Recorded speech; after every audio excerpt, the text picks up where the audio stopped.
രണ്ട് കുത്തിവയ്പ്പും ക്യാൻസറിനെതിരെയുള്ള വാക്സിനല്ല, ക്യാൻസർ വരുത്തുന്ന വൈറസിനെതിരെയുള്ള വാക്സിനാണ്. ഈവൻ പാരൻസ് പറഞ്ഞാൽ പോലും കേൾക്കാത്ത കാര്യങ്ങൾ നമ്മൾ പറഞ്ഞാൽ കേൾക്കും. പാരൻസ് വന്ന് പറയുമ്പോൾ ഞങ്ങൾ പറഞ്ഞാൽ കേൾക്കില്ല, ഡോക്ടർ പറഞ്ഞാൽ കേൾക്കും. ശരിയാ, ഒക്കെ ശരിയാ. So there is something. നമ്മൾ പഠിച്ചൊരു പ്രൊഫഷൻ നമ്മൾ പ്രാക്ടീസ് ചെയ്യുന്നു, അതിനപ്പുറം you are not God, you don't have any godly powers ഇല്ല. അതിപ്പോൾ അപ്പം നമ്മൾ ഇത് പാരൻസ് മനസ്സിലാക്കിയ കാര്യം എന്താ വെച്ചാൽ, കുട്ടികളെ നമ്മൾ പ്രൊഫഷണലി ടോപ്പറായിട്ട് കൊണ്ടുവരുമ്പോഴും അവരുടെ health is not being taken care of.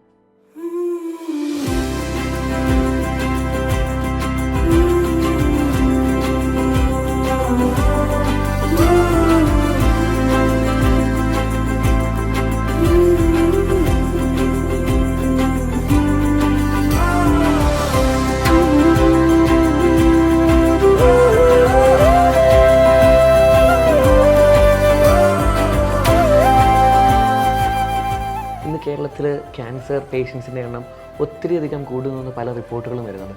Sir, ശരിക്കും എന്താണ് ഈ ഇത്രമാത്രം ക്യാൻസർ പേഷ്യൻസിൻ്റെ എണ്ണം കൂടാൻ കാരണം? ക്യാൻസർ പേഷ്യൻ്റ് കൂടുന്നുണ്ട്, സംശയമൊന്നുമില്ല, കൂടുന്നുണ്ട്. പക്ഷേ 2-3 റീസൺസ് ഉണ്ട്. ഒന്ന്, കൂടുതൽ ആൾക്കാർ കണ്ടുപിടിക്കപ്പെടുന്നുണ്ട്.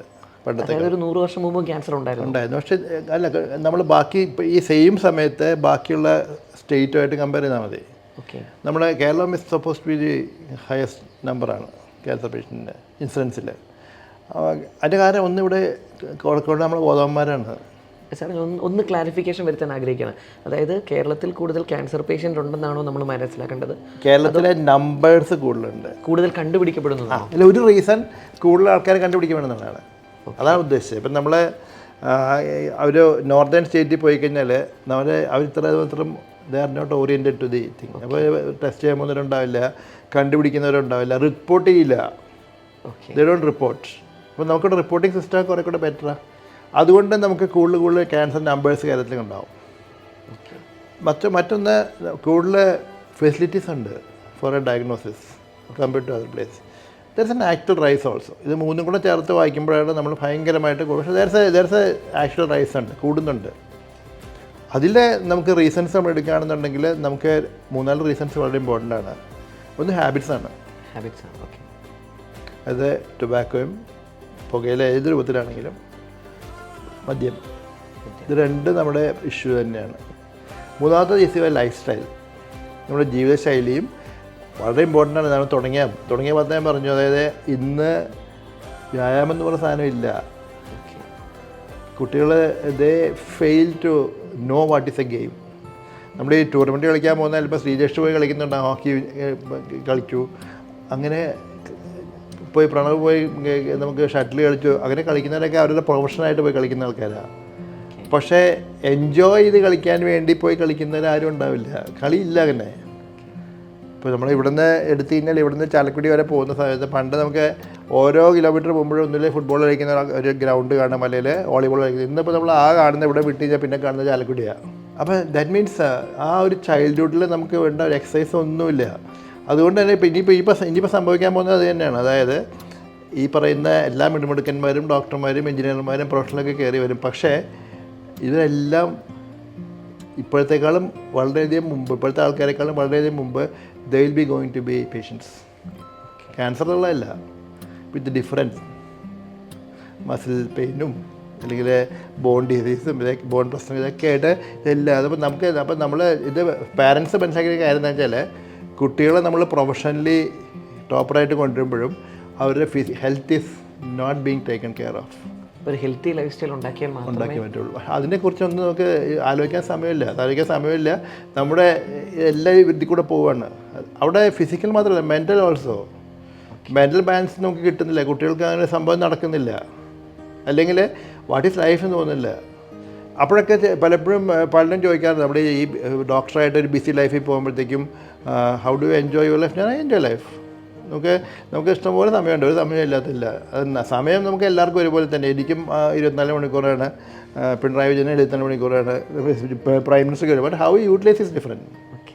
നമ്മുടെ പ്രയോറിറ്റീസ് ഇൻ ലൈഫ് ഡിഫറെൻ്റ് ആകും. ഇപ്പോൾ ഞാൻ പറയുകയാണെങ്കിൽ ഞാൻ സിനിമ കാണാറുണ്ട്, അന്ന് കാണാറുണ്ട്, ഇന്നും കാണാറുണ്ട്.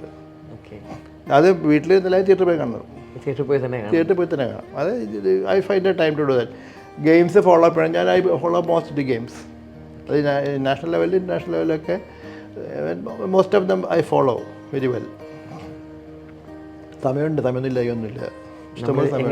അങ്ങനെ നമ്മുടെ ഡിസിഷൻ. അപ്പോൾ അതുകൊണ്ട് അതൊക്കെ വെറും നമുക്കൊരു പറയാം, നമുക്ക് സമയമില്ല അല്ലെങ്കിൽ നമുക്ക് ഇനി സമയം, അതൊക്കെ വെറുതെയാണ്. അതിലൊന്നും വലിയ അർത്ഥമൊന്നുമില്ല. Okay, you should find your way out.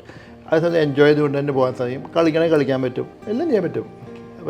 പക്ഷേ നമുക്ക് ഇവിടെ ഇപ്പോൾ പറ്റുന്നതെങ്കിൽ ഏറ്റവും വലിയ സങ്കടം തോന്നാറുള്ളത് ഈ ലൈഫ് ഒന്നും എൻജോയ് ചെയ്യാതെ പ്രൊഫഷണലി ഡോക്ടറായിട്ട് വന്നു കഴിഞ്ഞിട്ട് ദേ ആർ ലെഫ്റ്റ് സ്ട്രാൻഡഡ്. ആ സമയത്ത് പിന്നെ തിരിഞ്ഞ് പോകുമ്പോഴത്തേക്ക് ഒന്നും ചെയ്യാനില്ല. ബിക്കോസ് 25-28 വയസ്സാകുമ്പോഴത്തേക്കാണ് doctors. They would have been high.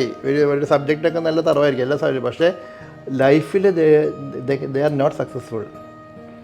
They cannot leave a life among the society. ഇതൊക്കെയാണ് നമ്മുടെ പ്രശ്നം വരുന്നത്. അതുകൊണ്ടാണ് പലപ്പോഴും നമ്മൾ പറയാതെ കോളേജിലൊക്കെ ശരിക്കും പറയാം, കോളേജിൽ ഞങ്ങളുടെയൊക്കെ ലൈഫ് ഞങ്ങൾ എൻജോയ് ചെയ്ത് പഠിച്ചോളൂ. ഓരോ ദിവസവും ഞങ്ങൾ എൻജോയ് ചെയ്ത് പഠിച്ചോളൂ. പക്ഷേ ഞങ്ങൾക്ക് കൊണ്ട് തിരിഞ്ഞാലോചിക്കുമ്പോൾ 5-5.5 കൊല്ലം കോട്ടയം മെഡിക്കൽ ഉണ്ടായിരുന്നു. ആ കോട്ടയം മെഡിക്കൽ 5.5 കൊല്ലം നമ്മൾ എൻജോയ് ചെയ്തിട്ടുണ്ട്. We are really enjoy. പക്ഷേ അതേ സമയത്ത് നമുക്ക് ഉഴപ്പ് ഇതുപോലെ നടക്കുകയൊന്നുമില്ല. ഉഴപ്പ് നടക്കില്ല. ബിക്കോസ് നമ്മൾ അന്ന് ഇതുപോലെ നമ്മൾ ഇൻ്റർണൽ മാർക്കുണ്ട്. അപ്പം നമ്മൾ എത്ര നന്നായിട്ട് കോളേജ് എക്സാമിന് പെർഫോം ചെയ്യാലും നമ്മൾ internally if you are not in the right track നമ്മൾ പാസ്സാവില്ല. അപ്പോൾ അങ്ങനത്തെ ഒക്കെ ഇതുണ്ട്. അതുപോലെ ഫസ്റ്റ് എം ബി ഒക്കെ ഞങ്ങളത് ഭയങ്കര ഫസ്റ്റ് എം ബി ഞങ്ങളുടെ സാധനം പറഞ്ഞാൽ ഞങ്ങളുടെ ഫസ്റ്റ് എം ബിയിൽ മാക്സിമം 50% പാസ്സാവുള്ളൂ. അത് 50 അത് മാർക്ക് ബേസ് ചെയ്തിട്ടല്ല, 50% പാസ്സാവുള്ളൂ. 50% പാസ്സാക്കുകയുള്ളൂ. ഫൈനൽ എം ബി അതുപോലെ തന്നെയാണ്. ഞാൻ നന്നായിട്ട് പെർഫോം ചെയ്തിട്ട് മാത്രം ഞാൻ പാസ്സാവില്ല. മറ്റൊരാൾ അതിൻ്റെ he'll pass, I may not pass. അപ്പോൾ നമുക്ക് അവിടെയൊക്കെ പക്ഷേ എന്താ പറയുക, അവിടെയൊക്കെ നമ്മൾ റെഡിയാണ്. We are ready to accept that we may fail എന്നുള്ളത്. സാർ, ഈ കേരളത്തിലെ ജനങ്ങളെ പരിഗണിക്കുകയാണെങ്കിൽ എല്ലാ കാറ്റഗറിയിലുള്ള ആൾക്കാരുടെ ക്യാൻസർ പേഷ്യൻസിൻ്റെ എണ്ണം കൂടി വരികയാണ്. ഏതൊക്കെ കാര്യങ്ങൾ ശ്രദ്ധിച്ചാൽ ഒരു പരിധി വരെ നമുക്കിത് ക്യാൻസർ കുറയ്ക്കാൻ സാധിക്കും? അതുപോലെ തന്നെ നേരത്തെ കണ്ടുപിടിക്കാനും എന്തൊക്കെയാണ് ചെയ്യേണ്ടത്? ക്യാൻസറിൻ്റെ ട്രീറ്റ്മെൻറ്റ് നമ്മൾ ബേസിക്കലി പറയുമ്പോൾ ട്രീറ്റ്മെൻറ്റ് മാത്രമല്ല പ്രധാനം. ട്രീറ്റ്മെൻറ്റിൽ നമ്മൾ കണ്ടമാനം പുരോഗമിച്ചിട്ടുണ്ട്. അതുകൊണ്ട് തന്നെ നല്ലൊരു ശതമാനം പണ്ടത്തെക്കാൾ കൂടുതൽ ക്യാൻസേഴ്സ് ക്യൂറബിൾ ക്യാൻസേഴ്സ് ആണ്. അപ്പോൾ നമ്മൾ റഫ്ലി എടുക്കുകയാണെങ്കിൽ ഒരു 45-50% ക്യാൻസേഴ്സ് ആർ ക്യൂറബിൾ. 40-50%. കുട്ടികളിൽ even up to 70-80% curable cancers ആണ് കുട്ടികളിൽ. പക്ഷേ അതിനേക്കാളൊക്കെ ഇമ്പോർട്ടൻ്റ് നമ്മൾ തുടങ്ങിയ ആദ്യത്തെ ചോദ്യമാണ്, അതായത് ഇൻസിഡൻസ് കൂടി വരുന്നു. അതുപോലെ നമുക്ക് ഈ കണ്ടുപിടിക്കപ്പെടൽ കുറേ പേര് മരിക്കാൻ കാരണം അല്ലെങ്കിൽ നമുക്ക് രക്ഷപ്പെടുത്താൻ പറ്റാതെ പോകുന്നതിൻ്റെ കാരണം അഡ്വാൻസ് സ്റ്റേജാണ്. പ്രാഥമിക സ്റ്റേജിലല്ല കണ്ടുപിടിക്കുന്നത്. അപ്പോൾ നമ്മുടെ മുമ്പിൽ 2 പ്രധാനപ്പെട്ട പടികൾ ബിഫോർ ചികിത്സയെക്കുറിച്ച് പറഞ്ഞതിന് മുമ്പ് തന്നെയുള്ളത്, ഒന്ന് പ്രിവെൻഷനാണ്, രണ്ടാമത്തേത് ഏർലി ഡിറ്റക്ഷനാണ്. പ്രാരംഭത്തിൽ കണ്ടുപിടിക്കാൻ സാധിക്കുന്നതാണ്. എല്ലാ ക്യാൻസേഴ്സും തടയാൻ സാധിക്കില്ല, എല്ലാ ക്യാൻസേഴ്സും പ്രാരംഭത്തിൽ കണ്ടുപിടിക്കാൻ സാധിക്കില്ല. പക്ഷേ നമ്മുടെ കേരളത്തിൽ കണക്കെടുക്കുകയാണെങ്കിൽ 30% ക്യാൻസറുകൾ തടയാൻ സാധിക്കും. 30%. പുകയില വേണ്ട, മദ്യപാനം വേണ്ട, ജീവിതശൈലിയിൽ മാറ്റങ്ങൾ വരണം, അമിതവണ്ണം പാടില്ല. ആ അമിതവണ്ണം പാടില്ല എന്ന് പറയുമ്പോഴത്തേക്കും നമ്മുടെ ആഹാരയിൽ മാറ്റം വരുത്തണം, വ്യായാമം ചെയ്യണം. അത് നമ്മൾ 4 പറയുന്നത്. അത് no tobacco, no alcohol, life style change plus exercise ആണ്. ഇത് 4 ചെയ്യാന്നുണ്ടെങ്കിൽ അതിൽ ഫുഡിൽ ഏറ്റവും പ്രധാനം വെച്ചാൽ നമ്മൾ ഒബീസിറ്റി, അതായത് അമിതവണ്ണമാണ്. High fat, high calorie diet, lack of exercise. പിന്നെ നമ്മൾ കഴിക്കുന്ന സാധനങ്ങളുടെ പ്രശ്നങ്ങളെല്ലാം, അതായത് നമ്മൾ കഴിക്കുന്ന സാധനങ്ങളെല്ലാം ഉണ്ട്, എല്ലാ ഐറ്റംസ് പലതും നോ ആണ്. അതിൻ്റെ കാരണം അമിതവണ്ണം തന്നെയാണ്. അമിതവണ്ണത്തിലേക്ക് പോകുന്നതുകൊണ്ടാണ് മിക്കവാറും എല്ലാത്തിൻ്റെ കാരണം ദേ ഗോ ഫോർ പ്രോബ്ലംസ് ഉള്ളതാണ്. അതുകൊണ്ടാണ്. പിന്നെ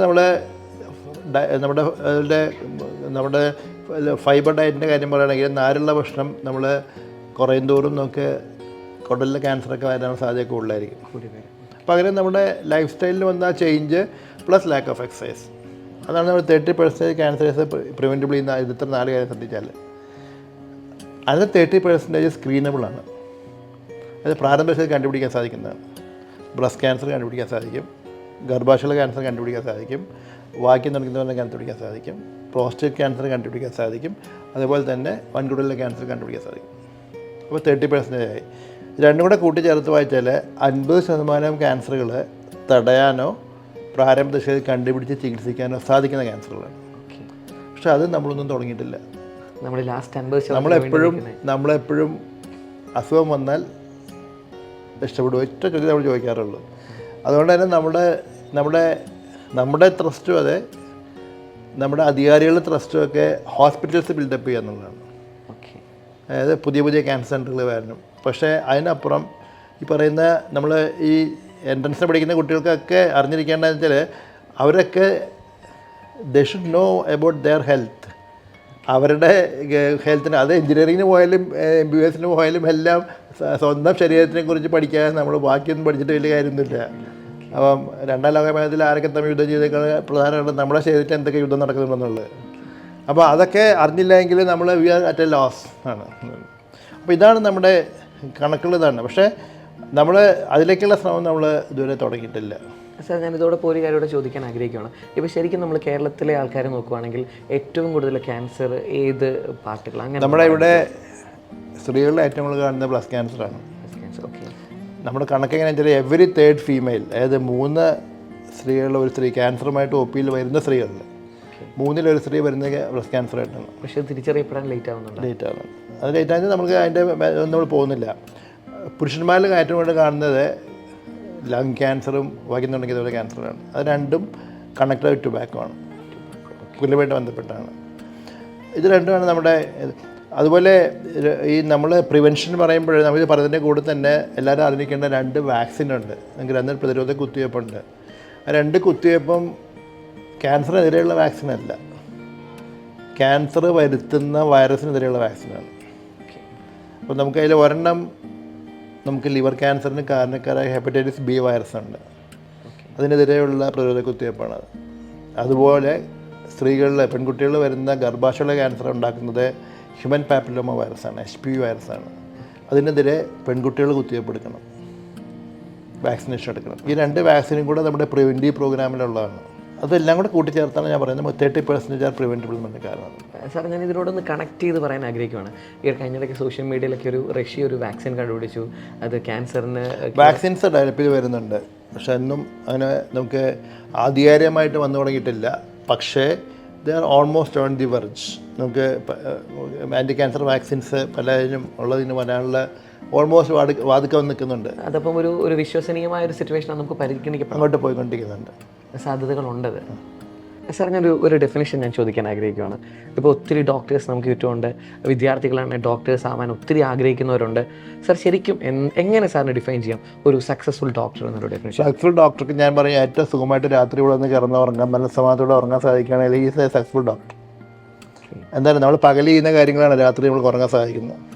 പകൽ ഞാൻ എന്തെങ്കിലുമൊക്കെ കാണിച്ചു വെച്ചിട്ട് തിരിച്ചു വന്ന് ഞാൻ എത്ര കിടന്ന് എനിക്ക് ഉറങ്ങാൻ സാധിക്കില്ല. പക്ഷേ if I am doing a proper thing, അത് ഒരു ഡെത്താവും, ഒരു പേഷ്യൻ്റ് ഡെത്തായാലും നമ്മൾ, പക്ഷേ ഡെത്ത് ആയാൽ പോലും ഇപ്പം നമ്മൾ പറയും നമുക്ക് എല്ലാവരും ഫൈറ്റ് ചെയ്യുന്ന നമ്മുടെ ഡോക്ടർ പേഷ്യൻ്റ് ഡെത്തായ ഉടനെ ഹോസ്പിറ്റൽ തകർക്കും, എല്ലാം സംഭവിക്കുക ഇല്ലെന്ന് പറയുന്നില്ല. സൊസൈറ്റി ഈസ് ചേഞ്ചിങ്, അങ്ങനെ സംശയമൊന്നുമില്ല. പക്ഷേ തിരിച്ചുള്ള ആൾക്കാരാണ് കൂടുതൽ നന്ദിയോടെ ആൾക്കാരെ കൂടുതൽ. ഒരു 80% ആൾക്കാരും ദേ like you, they love you. ഒരു 10-20% ആൾക്കാരേ ഉള്ളൂ ഇല്ലാത്ത ആൾക്കാർ. അതിൽ പക്ഷേ നമ്മുടെ ക്വസ്റ്റ്യൻ എന്താണെന്ന് വെച്ചാൽ ആ 10% ആൾക്കാർക്ക് വേണ്ടി നമ്മൾ മാറണമെന്നുള്ളത്. നമ്മൾ മാറില്ല. Very clearly I always tell you, നമ്മൾ മാറില്ല. കാരണം നമ്മുടെ മുമ്പിൽ ആ 90% ആൾക്കാർ ദേ വാണ്ട് യുവർ ഹെൽപ്പ്. പക്ഷേ അവർ സൈലൻ്റ് ആയിട്ട് നിൽക്കുക എന്നുള്ളത്. പക്ഷേ അതേ സമയത്ത് അവർ നമുക്ക് നമ്മൾ സപ്പോർട്ട് ചെയ്യാൻ ഇഷ്ടപ്പെടുന്ന ആൾക്കാരുണ്ട്. അവർ ബിഹൈൻഡ് ദി സീനാണ്. അവർ മറ്റേപോലെ മുമ്പിൽ ഒന്ന് എറിഞ്ഞിടുന്ന ആൾക്കാരെ, പക്ഷേ ദേ വിൽ ബി സപ്പോർട്ട്. ഒരു ഇഷ്യൂ ഉണ്ടായിക്കഴിഞ്ഞാൽ ദേ വിൽ ബി വിത്ത് യു. അത് നമ്മൾ ശരിക്കും എൻജോയ് ചെയ്യാൻ പറ്റും, ശരിക്കും മനസ്സിലാക്കാൻ സാധിക്കും.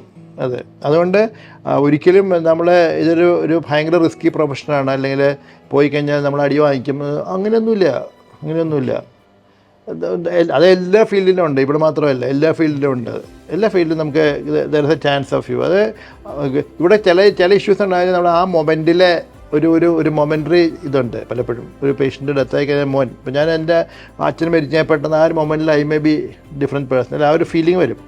പക്ഷെ അതൊക്കെ ഒരു ചെറിയ പെർസെൻറ്റേജേ ഉള്ളൂ. ഞാൻ നേരത്തെ പറഞ്ഞ പോലെ ബാക്കി 90%ഉം ദേ ആർ വിത്ത് യു.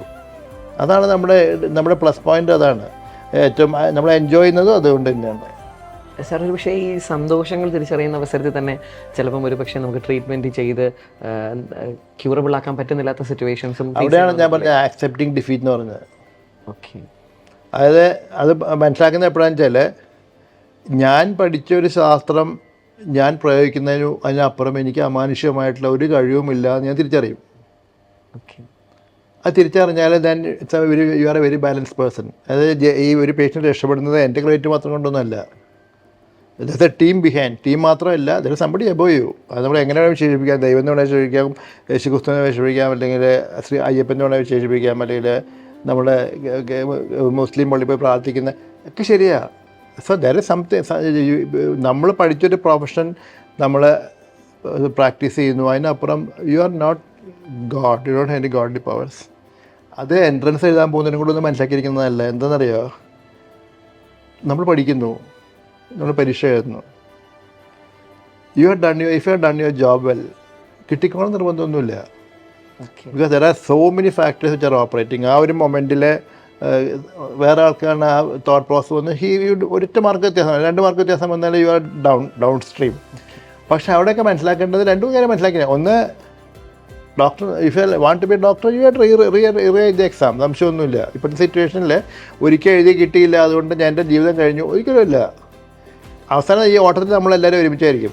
കാര്യം എന്താ വെച്ചാൽ, ഒരാൾ സ്റ്റാർട്ട് ഫസ്റ്റ് ആയിരിക്കും, നമ്മൾ റണ്ണിങ് നോക്കിയാൽ മതി, ഓടുന്നത് നോക്കിയാൽ നമുക്കറിയാം. ചിലർ ഗുഡ് സ്റ്റാർട്ടേഴ്സ് ആയിരിക്കും, ചിലർ മിഡിലായിരിക്കും, ചിലർ ഫിനിഷിംഗ് ആയിരിക്കും. അവസാനം നമ്മൾ നോക്കിക്കഴിഞ്ഞാൽ ഈ 40 പേര് 50 പേര് പാസ്സായി പോകുന്ന എല്ലാവരും അവസാനം പ്രൊഫഷണൽ എൻഡിൽ വരുമ്പം ഈ സ്റ്റാർട്ടിൽ വിൻ ചെയ്ത ആളായിരിക്കില്ല ആ ലാസ്റ്റിൽ വിൻ ചെയ്യുന്ന ആൾ. ഈ തേർഡ് പേഴ്സൺ ഹൂഡ്. അത് അവിടെയാണ് നമ്മൾ മനസ്സിലാക്കേണ്ടത്. ഈ ഒരു പരാജയം അല്ലെങ്കിൽ ഒരു ജയം നമ്മൾ ഒരിടത്ത് എത്തിക്കുന്നില്ലെന്ന് മനസ്സിലാക്കേണ്ടത് അവിടെ. It goes on. But at the end of the day നമുക്ക് suppose I take a decision that I want to become this, I am sure that you will become. പക്ഷെ അതിന് ഞാനിരുന്ന് വെറുതെ ഇരുന്നിട്ട് കാര്യമില്ല. You should put in effort put ചെയ്യാൻ നമുക്ക് ഒന്നും സാധിക്കില്ല. പക്ഷേ എഫർട്ട് വേണമെന്ന് പറഞ്ഞാൽ, പക്ഷേ അതിൽ ഒരു single failure or 2 failure should not take you back. അത് എൻട്രൻസ് മാത്രമല്ല, എല്ലായിടത്തും അങ്ങനെ തന്നെയാണ്. ലൈഫിൽ നമ്മൾ സക്സസ്ഫുൾ ആവണമെന്നുണ്ടെങ്കിൽ failures should be equally accepted and then try to fight against and go up. Sir, അതോടൊപ്പം ഞാനൊരു ക്യൂരിയോസിറ്റിയും കൂടി ചോദിക്കാൻ ആഗ്രഹിക്കുകയാണ്. ഇപ്പോൾ ഒരു പുതിയൊരു ഓട്ടോമേഷനും റോബോട്ടിക്സും AI ഒക്കെ വരുന്നൊരു കാലയളവാണല്ലോ. ഇപ്പോൾ ഒരു ഡോക്ടേഴ്സിൻ്റെ ജോബിനെ റീപ്ലേസ് ചെയ്യുമോ, അല്ലെങ്കിൽ ഏതൊക്കെ ഫീൽഡ് റീപ്ലേസ് ചെയ്താലും ഒരു പാർട്ട് റീപ്ലേസ് ചെയ്യാൻ സാധിക്കില്ല. അതാണ് ഞാൻ നേരത്തെ പറഞ്ഞ പോലെയുള്ള നമ്മുടെ ആ റാപ്പോ ആൻഡ് ടച്ച് ഉണ്ടല്ലോ, അത് ഒരു AIക്കും റീപ്ലേസ് ചെയ്യാൻ പറ്റില്ല. ഒരു പക്ഷേ റോബോട്ടിക് സർജറിയൊക്കെ വന്ന് റോബോട്ടിക് സർജറി ചെയ്യും, എല്ലാ സോഫ്റ്റ്വെയർസിൻ്റെ എല്ലാം വരുമെങ്കിലും നമുക്കൊരു കിട്ടുന്നൊരു കൺസോളേഷൻ പറഞ്ഞാൽ, ഞാനൊരു മെഷീനിൽ പോയി പോയിരുന്നിട്ട് എനിക്ക് കിട്ടുന്ന ആശ്വാസവാക്കുകളും ഞാനൊരു മനുഷ്യനായിട്ട് സംസാരിക്കാൻ കിട്ടുന്ന ആശ്വാസവാക്കുകൾ രണ്ടാണ്. മറ്റേത് പ്യൂർലി മെക്കാനിക്കലായിരിക്കും. ആ ഒരു ഫീലിങ്സാണ്, ആ ഒരു ഡിഫറൻസാണ് നമുക്ക് എപ്പോഴും ഡോക്ടേഴ്സിൻ്റെ അഡ്വാൻറ്റേജ്. പക്ഷേ that is getting lost now. നമ്മൾ പേഷ്യൻറ്റിനെ കാണാതെയും നമ്മൾ റിപ്പോർട്ട്സ് വെച്ചുകൊണ്ട് മാത്രമേ പേഷ്യൻറ്റ് ട്രീറ്റ് ചെയ്യുമ്പോൾ that is getting lost. You are automatically getting converted line AI മാറിക്കൊണ്ടിരിക്കുകയാണ്. അതാണ് പ്രശ്നം. പക്ഷേ ആ സമയത്ത് ഞങ്ങളുടെ ജനറേഷനിൽ അതായിരിക്കില്ല. ഞങ്ങളുടെ ഡോക്ടർ ഇപ്പോഴും പക്ഷേ മെഡിക്കൽ പ്രൊഫഷൻ്റെ ഏറ്റവും വലിയ എൻജോയ്മെൻ്റ് എന്ന് പറയുന്നത് മേക്കിംഗ് ദ ഡയഗ്നോസാണ്. ട്രീറ്റ്മെൻ്റ് അല്ല, ട്രീറ്റ്മെൻറ്റ് എളുപ്പമാണ്. ഓക്കെ. അതായത് മേക്കിംഗ് ദ ഡയഗ്നോസാണ് ഏറ്റവും ഇമ്പോർട്ടൻറ്റ്. അതാണ് നമ്മൾ ഡോക്ടറെ സംബന്ധിച്ചോളം ഏറ്റവും ത്രില്ല് അതാണ്. ഫോർ എക്സാമ്പിൾ ഞാൻ പറയാം, ന്യൂറോളജി പേഷ്യൻറ്റ് പണ്ട് നമ്മൾ കാണുമ്പോൾ നമുക്ക് MRI ഇല്ല, നമുക്ക് CT ഇല്ല, ഒന്നുമില്ല. അപ്പോൾ നമ്മൾ ആ പേഷ്യൻറ്റിനെ എക്സാമിൻ ചെയ്ത് അനാറ്റമിക്കലി ഇന്ന സൈറ്റിൽ കൂടെ പോയി ഇതാണ് പ്രോബിൾ സൈറ്റ് ഓഫ് ഡിസീസ് എന്ന് പറയുന്നത് നമ്മൾ ഐഡൻറ്റിഫൈ ചെയ്തൊരു ഡയഗ്നോസ് ഉണ്ടാക്കും. ആ ഡയഗ്നോസിലാണ് ഏറ്റവും ഇൻട്രസ്റ്റ്. അവിടെയാണ് ശരിക്കും നമ്മുടെ ക്രൈസ്. അവിടെയാണ് നമ്മുടെ പരീക്ഷയ്ക്ക് നമ്മൾ അന്ന് എക്സാമിന് അതുപോലെ ഇന്നിപ്പോൾ നമ്മൾ even neurologist will not see the patient. എന്നാൽ MRI എടുക്കാൻ പറയും, MRI എടുത്ത് കാണും. പക്ഷെ അപ്പോൾ ആ ത്രില്ല് ഈസ് ഗെറ്റിംഗ് ലോസ്റ്റ്. ശരിക്കും മെഡിക്കൽ പ്രൊഫഷണൽ ത്രില്ല് ശരിക്കും പോവുക. സാർ ഒരു കരിയർ ആരംഭിച്ചത് ഒരു മെഡിക്കൽ കോളേജിൽ ഒരു അധ്യാപകനായിട്ടാണ്. ഒരു ഗംഗാധരൻ മാഷ് എന്ന് പറയുന്നൊരു വേർഷനും, അതുപോലെ തന്നെ ഡോക്ടർ VP ഗംഗാധരൻ. സാർ എങ്ങനെ എൻജോയ് ചെയ്യുന്നു? ഇതിൽ ഏത് പാഷൻ എടുക്കാനാണ്? രണ്ടും നമ്മൾ എൻജോയ് ചെയ്യും. രണ്ടും ഷുഡ് ബി ദെയർ. അതായത് നമുക്ക് രണ്ട് ലെവൽ ഓഫ് തിങ്കിങ് ആണ്. ഒന്ന്, നമ്മൾ കുട്ടികളെ പഠിപ്പിക്കുക എന്ന് പറഞ്ഞാൽ you are preparing the next generation. അതിന് ഞങ്ങളുടെ ലെവലിൽ ഈ നമ്മളിപ്പം പ്ലസ് ടു ക്ലാസ് എടുക്കുന്ന പോലെ ക്ലാസ് എടുക്കേണ്ട ആവശ്യമൊന്നുമില്ല. പോയിരുന്ന് തിയറി ക്ലാസ് പഠിപ്പിക്കുകയല്ല important, how you deal with patience അതൊക്കെ ഭയങ്കര ഇമ്പോർട്ടൻ്റ്. അപ്പം ഞാൻ എൻ്റെ കൂടെ വന്നിരിക്കുന്ന ഒരാളെ ഞാൻ എങ്ങനെയാണ് എൻ്റെ ഒരു പേഷ്യൻറ്റ് സംസാരിക്കുന്നത്, അല്ലെ how you tackle him, that's A practical എക്സ്പീരിയൻസാണ്. അവിടെയാണ് ഇന്നത്തെ ഡോക്ടേഴ്സിനോട് നമ്മൾ എടുത്തെടുത്ത് പറയാറുണ്ട്, that is again they are losing. അത് ഇന്നലെ വളരെ ഒരു സീനിയർ പേഴ്സണാണ്, അദ്ദേഹം വിളിച്ച് പറഞ്ഞു ഡോക്ടേഴ്സ്, അദ്ദേഹം ഇവിടുന്ന് പോയി ഇപ്പം ആന്ധ്രയിലാണ്, അദ്ദേഹം പറഞ്ഞു പരിശോധിക്കുന്ന ഡോക്ടർമാരുടെ എണ്ണം ഭയങ്കര കുറവാണ്, they don't even touch U എന്ന്. ശരിയാ, ആ ഒരു ടച്ച് എന്ന് പറയുന്ന സാധനം, സ്പർശം എന്ന് പറയുന്ന സാധനം ഉണ്ടല്ലോ, അത് ഈ ഇമ്പോർട്ടൻ്റാണ്. ജസ്റ്റ് ഇപ്പം ഞാൻ പല സ്റ്റെപ്പിലും ഇമ്പോർട്ടൻ്റ്. ഞാൻ suppose I call one person, നമ്മളിപ്പോൾ ടോക്കൺ സിസ്റ്റം എന്ന് പറയും അല്ലേ, 1 2 3 4 5. നമ്പർ 1 രോഗി അകത്ത് വരാൻ പറയും, നമ്പർ 2 അകത്ത് വരാൻ പറയും. അത് പറയുന്നതും തോമസ് അകത്തേക്ക് വാ അല്ലെങ്കിൽ പ്രവീൺ അകത്തേക്ക് വാ എന്ന് പറയുന്നതും there's a difference for the patient.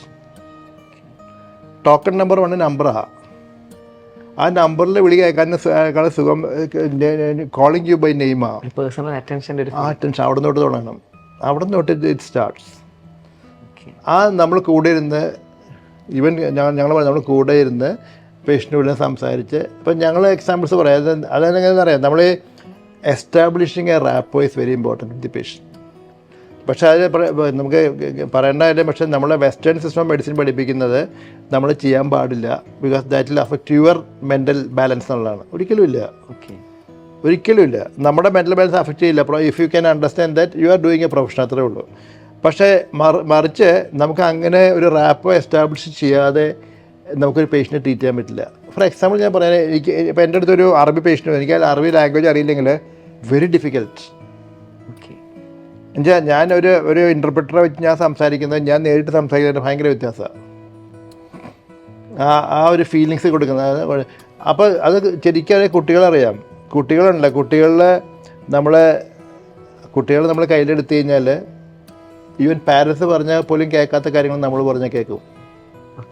Parents വന്ന് പറയും ഞങ്ങൾ പറഞ്ഞാൽ കേൾക്കില്ല, ഡോക്ടർ പറഞ്ഞാൽ കേൾക്കും. ശരിയാ, because he has that much confidence in you. നമ്മളത് അവരോട് അതുപോലെയാണ്. ഇപ്പം ഞാൻ പോയിട്ട് ഇതൊരു പ്രൊഫഷണൽ നമ്മൾ പഠിക്കുന്ന കാര്യങ്ങളാണ്. അതായത് നമ്മളൊരു പേഷ്യൻ്റെ അടുത്ത് പോയിട്ട് പേഷ്യൻറ്റിനോട് നമ്മൾ ഈ അസുഖത്തെക്കുറിച്ച് പറയാതെ മറ്റു പല കാര്യങ്ങളും സംസാരിക്കാം. നമ്മളിപ്പോൾ ആളെ അർജൻറ്റീന ജയിക്കുക, ബ്രസീൽ തോക്കുക എന്നുള്ളതൊക്കെ നമുക്ക് അവർക്കൊക്കെ ഓരോരുത്തരുടെ ഇൻട്രസ്റ്റ് ഓരോന്നായിരിക്കും. അതൊക്കെ മതി അവരെ to catch up with them എന്ന് പറയാം. അത് അങ്ങനെയൊക്കെ നമ്മൾ പോയി കഴിയുമ്പോഴത്തേക്കും നമുക്ക് മനസ്സിലാവും എല്ലാവരും നമുക്ക് അവിടെ ഒപ്പിൽ ഇപ്പം ഞങ്ങൾ കാണുന്ന നമ്പർ ഓഫ് പേഷ്യൻസ് ഹ്യൂജ് നമ്പറാണ്. പക്ഷേ വി ഡോണ്ട് ഗെറ്റ് ബോർഡ്. നമ്മളിപ്പം പാട്ട് പാടുന്ന ഒരാൾ ഞങ്ങൾ ആ പാട്ട് പാടുന്ന ആൾക്കൊണ്ട് 5 മിനിറ്റ് 2 പേര് 4 പേര് പാട്ട് പാടിക്കും. ഒരു കുട്ടിയാണ് വരിക, കുട്ടിയോട് കഴിഞ്ഞ സ്കൂൾ യൂത്ത് ഫെസ്റ്റിവലിനെ കുട്ടി ഡാൻസ് കാണിക്കാൻ പറയും. That's enough. നമ്മളും അവരായിട്ടുള്ള റാപ്പ് എസ്റ്റാബ്ലിഷ് ചെയ്യാനായിട്ട് അത് മതി. ഒരു ലൈഫ് ലോങ് അതാണ്. അപ്പോൾ അങ്ങനെ ഒരു ഫോൺ കോൾസൊക്കെ ഇപ്പം നമ്മളെ ഫോൺ വരുമ്പോഴൊക്കെ നമുക്ക് ഇടയ്ക്ക് ഫോൺ ചെയ്യും. നമ്മളവിടെ വഴക്കുണ്ടാക്കുന്ന ആൾക്കാരുണ്ട്, ഫോൺ ചെയ്യുക, ഫോൺ എടുക്കില്ല, ആ ഫോൺ പലയിടത്തും കൊണ്ട് ഉപ്പിലിട്ട് വയ്ക്കുക, എന്തിനെ കൈക്കൊണ്ട് നടക്കുന്നത് അത് ചോദിക്കുന്ന കൊച്ചു പിള്ളേരാണ്. അവർ അത്ര ഫ്രീ ആയിട്ട് they will talk to you. പക്ഷെ ആ ഒരു ഫ്രീഡം അവർക്ക് കിട്ടുമ്പോഴേ നമുക്കും ഭയങ്കര, നമ്മൾ എന്ത് പറഞ്ഞാലും കേൾക്കും. ഇഞ്ചക്ഷൻ എടുക്കാതെ നമ്മൾ പറഞ്ഞാൽ കേൾക്കും, അല്ലെങ്കിൽ ആരും പറഞ്ഞാൽ കേൾക്കില്ല. അപ്പം അങ്ങനെയുള്ള ഒരു റാപ്പോ ഉള്ള ഒരു ബ്രാഞ്ച് എന്ന് പറഞ്ഞാൽ അത് മെഡിസിൻ മാത്രമേ ഉള്ളൂ. അതിൽ ഒരു പക്ഷേ ഒരു പ്രത്യേകിച്ചും ഓങ്കോളജി ആയിരിക്കും ഒരു പഠിക്കും മുകളിൽ. പിന്നെ പഠിപ്പിക്കുന്നത് നമ്മുടെ സ്റ്റുഡൻസൊക്കെ ഇതേ ധൈര്യം തന്നെ. ഞാൻ പറഞ്ഞില്ല, ഞാൻ ഈക്വലി ഇമ്പോർട്ടൻ്റ് ആയിട്ട് കൊടുക്കാറുള്ള പ്രൊഫഷൻ ടീച്ചിങ് പ്രൊഫഷനാണ്. If a teacher is good. ഇപ്പം ഞാൻ ഇന്ന് എന്നെ സ്കൂളിൽ നാഷണൽ സ്കൂളിൽ ഞാൻ പഠിച്ച ടീച്ചർമാരുടെ പേര് പറയാൻ ഞാൻ പറഞ്ഞുതരാം. ഓരോരുത്തരുടെയും അവരുടെ ബേസിക്കലി അവരുടെ നമ്മളോടുള്ള ആറ്റിറ്റ്യൂഡുകൾക്ക് ഞാൻ പറഞ്ഞുതരാം. എല്ലാം കൃത്യമായിട്ട് ഓർക്കും. നമ്മളെ മാത്സ് പഠിപ്പിച്ചാരായിരുന്നു, നമ്മളെ ഹിന്ദി പഠിപ്പിച്ചാരായിരുന്നു, മലയാളം മാഷാരായിരുന്നു, മനസ്സിലായില്ല. അത് കാരണം ദേ ടോട്ട് യു. ഇപ്പം ഞാൻ എപ്പോഴും പറയുന്നത്, നമ്മളിപ്പോൾ എവിടെ പോയി ഞാൻ എന്ത് പ്രസംഗിക്കുകയാണെങ്കിൽ ഞാൻ സാന ഭാഷ ഓർക്കും. സാന ഭാഷ ക്ലാസ്സിൽ നമ്മൾ ഇരിക്കുമ്പോൾ നമുക്ക് what you are gaining is not Malayalam അല്ല നമ്മൾ പഠിക്കുന്നത് ഹൗ ടു ലിവ് എന്നുള്ളതാണ്, ജീവിതത്തെക്കുറിച്ച് പഠിക്കുന്നത്. അങ്ങനെ വരുന്ന ടീച്ചേഴ്സിനെ പോലെ തന്നെ ഒരു പ്രൊഫഷനാണ് മെഡിസിനിൽ ഇതുപോലെ മെഡിസിൻ നമ്മൾ പഠിപ്പിക്കുകയാണെങ്കിൽ ഞാൻ എൻട്രൻസ് ക്ലാസ്സിലേക്ക് പോകാറുണ്ട്. എൻട്രൻസ് ക്ലാസ്സിൻ്റെ സെൻസ് MBBS നിങ്ങളുടെ ഇതിനല്ല, PG എൻട്രൻസിന് PG entrance. Okay class എടുക്കാൻ പോകാറുണ്ട്. ഹ്യൂജ് ക്രൗഡ് ക്ലാസ് എടുക്കാറുണ്ട് പണ്ട്. ഓക്കെ. അവിടെ നമ്മൾ കൊടുക്കുന്നത് നമ്മുടെ ഹൗ ടു ഗോ എന്നുള്ളതാണ്. അപ്പോൾ ഞാനെപ്പോഴും തമാശ പറഞ്ഞുള്ളത് എപ്പോഴും ചോദിക്കുന്നത് who is the most eligible person to take an entrance class, അങ്ങനെ തുടങ്ങുക. ഇപ്പോൾ നമ്മളെല്ലാം കൊടുക്കും. Topper in exam, is a very good teacher, അങ്ങനെ കൊടുത്ത് അവസാനത്തെ വരെ എന്തായിരിക്കും അറിയുക, who has written the maximum number of entrance exams. അതാണ് ആൻസർ. കറക്റ്റ്. ഏറ്റവും കൂടുതൽ എക്സ്പീരിയൻസ് ഉള്ള ഏറ്റവും എക്സ്പീരിയൻസ് എൻട്രൻസ് എഴുതി അതിൻ്റെ ടു ദി എക്സ്റ്റെൻറ്റ് എന്ന് പറഞ്ഞാൽ ഞാൻ അവരെ പറഞ്ഞ ക്ലാസ്സിൽ ഞാൻ പറഞ്ഞു കൊടുക്കുക. അതായത് they will come to a stage where അവർക്ക് ചോദ്യം വേണ്ട, ഉത്തരം അതിന് മുമ്പ് തരും. ഉത്തരം തരാനുള്ള കപ്പാസിറ്റി, ചോദ്യം ഒന്നും ഞങ്ങൾ ഇട്ട് തരാം, യു ക്യാൻ ആ ആൻസർ ഇതായിരിക്കും എന്ന് പറയുന്നത്. അത്രയും ക്ലാരിറ്റിയോടുകൂടെ പോകുമ്പോൾ യു ആർ പെർഫെക്റ്റ്. ഇതിൽ ഏറ്റവും കൂടുതൽ സാറ് പേഴ്സണലി എൻജോയ് ചെയ്തത് ഡോക്ടറാണ്, ഒരു അധ്യാപകനേക്കാളും. സാറിൻ്റെ ഒരു വലിയ ബിസി ഷെഡ്യൂളിൽ നിന്നും കുറച്ചധികം സമയം ഞങ്ങൾക്ക് വേണ്ടി തന്നു, ഞങ്ങളുടെ ചോദ്യങ്ങൾക്ക് ഉത്തരം പറഞ്ഞു. ഏറ്റവും മികച്ച രീതിയിൽ വിദ്യാർത്ഥികൾക്ക് ഇൻസ്പയറിംഗ് ആകുന്ന രീതിയിൽ സാറ് സംസാരിച്ചു. ആ സംസാരമെല്ലാം സാറിൻ്റെ ഹൃദയത്തിൽ നിന്നാണ് എന്ന് ഞങ്ങൾക്ക് ഉറപ്പുണ്ട്. Thank you sir, thank you very much. Brilliant Study Center, India's #1 coaching center for NEET and JEE.